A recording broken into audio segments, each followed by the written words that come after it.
Hello, I am Barendipitous, and this is my initial analysis of the lore of Legend number 61-7.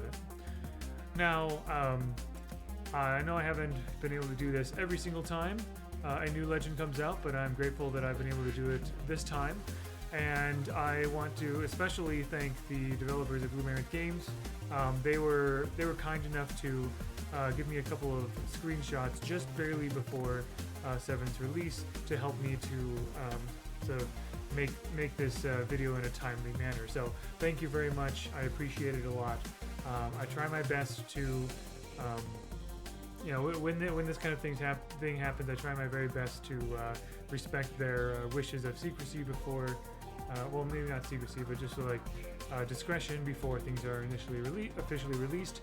So with that in mind, now that 7 has been officially released and we have her lore, here are my thoughts about it. So let me see here. Yeah, so this is 7's lore, the Free Heart Engineer. So first I'm going to just read through it all, and then I'm going to tell you what I think about every little piece of this. So, the Free Heart 7, the Free Heart Engineer. Alright. I left my broken war scooter outside that old camper, and the next morning it ran like a dream. Even added razor wire. I should come up with a name for this thing. Excerpt from a Ravager journal, salvaged from truly terrible writing. That's a nice little play on words there. Salvage, trash, junk in an apocalyptic setting, but salvaged from truly terrible writing. I would like to thank my programming.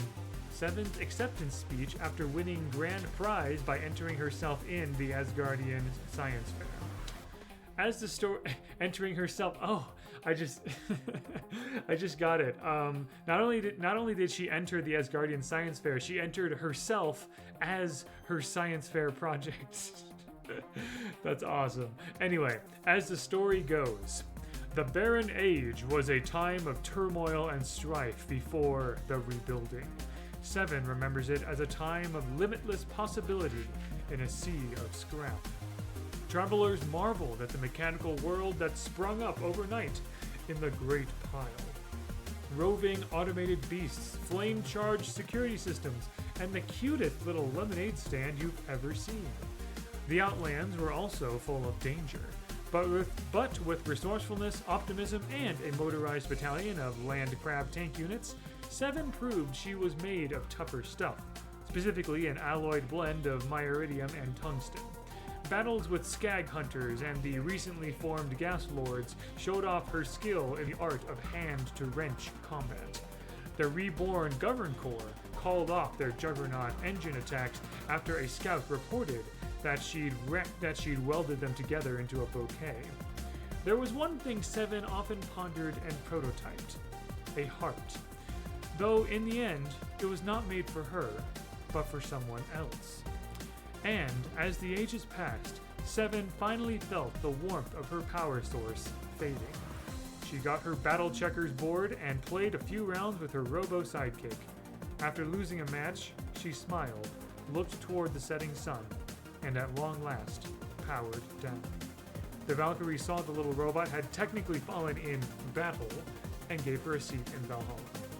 The Grand Tournament is a perfect testing ground for 7's new creations. In between matches, she'll often hop the fence to collect the leftover bits of weaponry and armor. So, lots of thoughts here. So, even before looking at this lore, the thing I was most excited about with 7 was that we would get to hear more about Barza's apocalypse kind of world thing, basically, and I was definitely not disappointed at all. We got some really interesting little tidbits here, and I'll explain that now, I guess. Sorry, I was making sure I had a couple of pages ready here. Okay, so so there's mentions of Ravager, Gas Lords, Skag Hunters, and so forth. I want to draw your attention to Barza's lore here real quick, because in Barza's lore, which before 7 was the only lore that described the the apocalyptic setting of 2200 AD. Basically, Barza was shot in the chest by the gas lords, and after he was kept alive by an artificial heart burning diesel and an iron will. It says after he was revived, soon the gas lords were dead, followed by the Ravagers, the Scorpions, the Battleborn, and every other challenger until the man they called Dieselheart ruled the wastes. Water haulers, warbangers, zealots, radsuits, waste croppers, junkers all feared Dieselheart. So there's, unsurprisingly, there's a lot of in a kind of a lawless setting, kind of like a wild Mad Max kind of apocalyptic setting. There are a lot of different factions here. We don't get a lot of information about these various factions, but we can kind of guess what they might be about. Generally, it's just kind of, claiming your turf and things like that, right? So we have the gas lords here, and we have the ravagers here. So these are groups of people that exist, that sort of formed after the apocalypse happened. And by the way, to refresh your memory, the apocalypse happened not because of missile, but because of a mist. So MBFC, the Myers Baby Food Corporation, they created a self-replicating nanobot cloud that bricked everything that relied on computer circuitry, just shut all of that stuff down. And this was in the year 2150, so everything ran on computer circuitry. The reason that they deployed this was they were desperate to try to take out a rogue agent's hideout, and I'm pretty sure that rogue agent would be Ada, because Ada used to work for the MBFC, but then turned rogue and broke out, essentially. But yeah, that weaponized mist was only supposed to last for 20 minutes, and it never stopped. Like, it never became inert. Computer circuitry just shut down entirely, and 50 years later, 50 years after 2150, Barza was born, so the year 2200. That's how the apocalypse happened. Everything that was electronic or ran on computer circuitry shut down. So yeah, you can imagine how much of a catastrophe that was. Which brings us to a very crucial question here. How did Seven survive this? Seven is a robot, and admittedly, this is not a question that's the most clear in the lore here. So, once again, thank you very much, developers, for pointing this out to me. When you click, so there is actually another description that about the various legends, other bits of lore. So if you go into Brawlhalla and go to the legends section where you can buy legends with gold, if you click on a legend, there will be a little blurb, a little bit of text next to them, right? And usually it's just some little kind of like joke or reference or something like that. But this is the one for Seven, and this has quite a few bits of detail, quite a few details in here. So it says, when the world nearly ended, a fault in her programming became the spark of life where all others failed. She never works without her Hum Records hat, the first thing she set her optics on. So the hat that she wears has a hummingbird on it. Apparently that stands for the Hum Records, which we have never heard of before, but I'm guessing it's some kind of electronic like archive or something, maybe a library of some kind. I have no idea. But so this, combined with the fact that she thanks her programming, there was clearly some strange, like, sort of glitch or error in her programming that I guess gave her sentience, perhaps.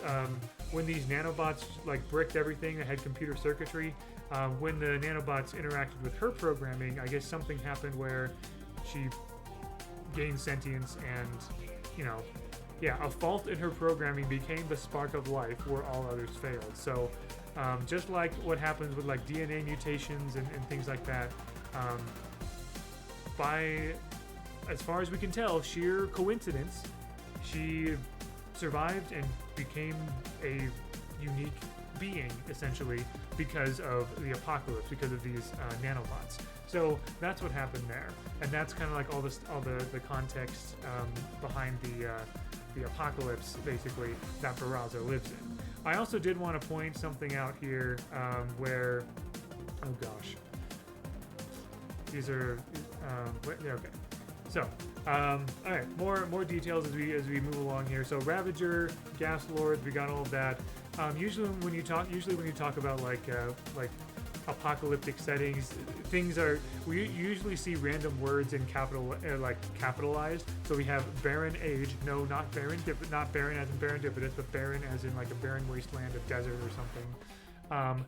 The rebuilding, I'm guessing that was basically just a time of like the apocalypse happened, and then after that there was a rebuilding period. People trying to the people who survived whatever happened, just sort of trying to rebuild things. And then the Great Pile. I'm guessing that once all electronic objects were shut down, I guess it just kind of created a big junk pile, basically.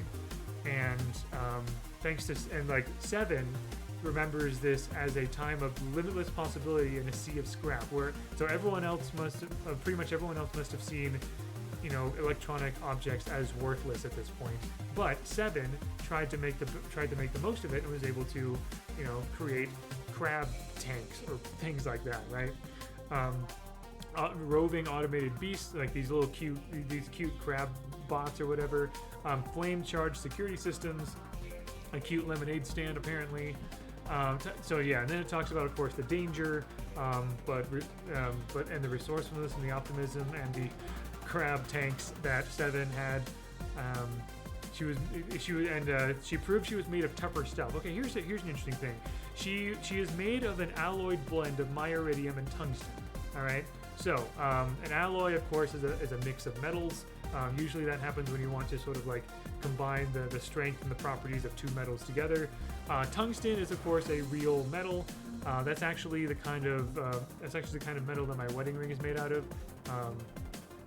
A nice tough metal. Myiridium, though, I'm pretty sure that's made up, and I'm pretty sure about that because of the word mire in it.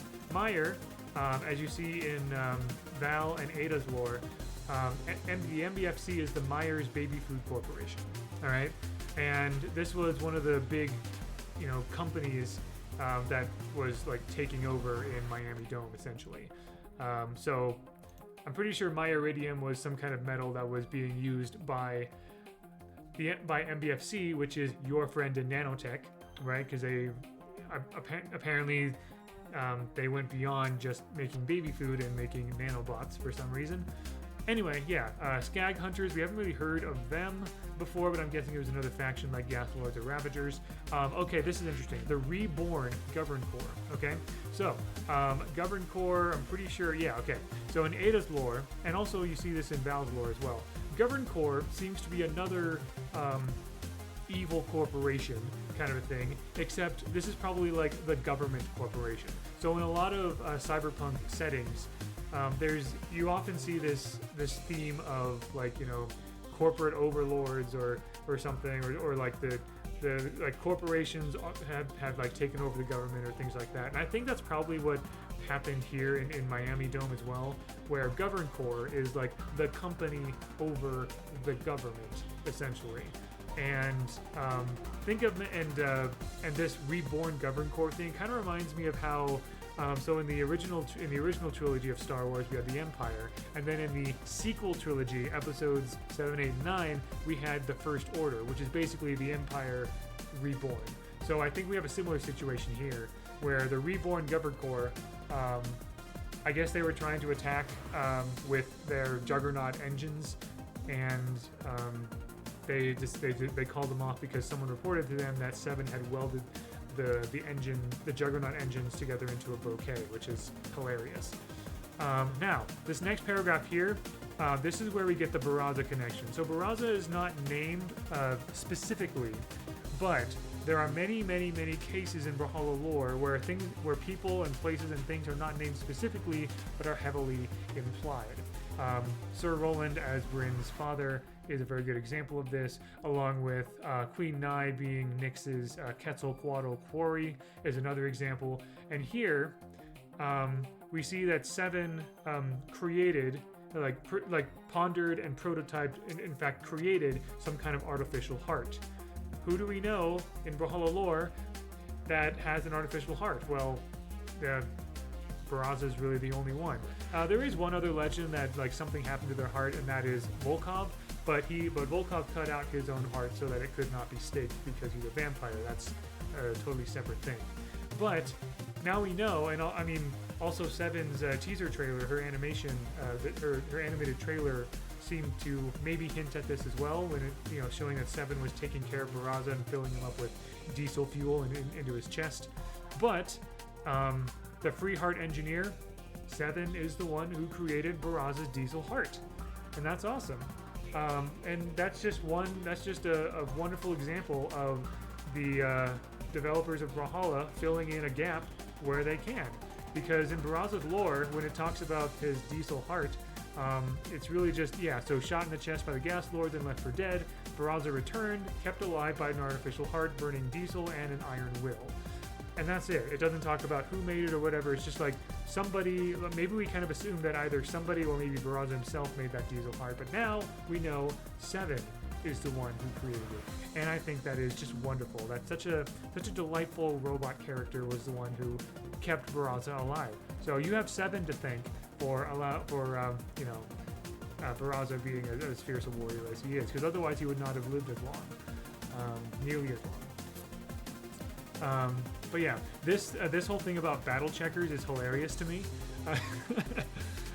She powered, like, she had such a she went so gently and so peacefully into that good night, but I guess a Valkyrie is like, you know what, she's awesome, and she's like, Valkyrie probably looked at Seven and like, she's awesome, and she played battle checkers and she lost her life or power source while losing in battle checkers. So this qualifies, right?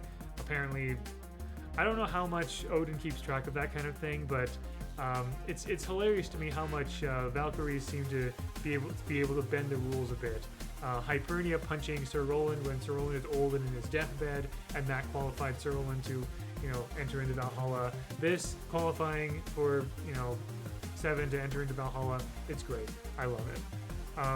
I was surprised a little bit by the end here. I was expecting some kind of reference to Scarlet or Olgrim, because Scarlet and Olgrim are, they've been known for years as sort of like the two main tinkerers, essentially, and they actually kind of have a little bit of a rivalry, but probably a friendly one, because they both have different philosophies about and approaches to like tinkering and inventions and stuff, but clearly they do work together often enough.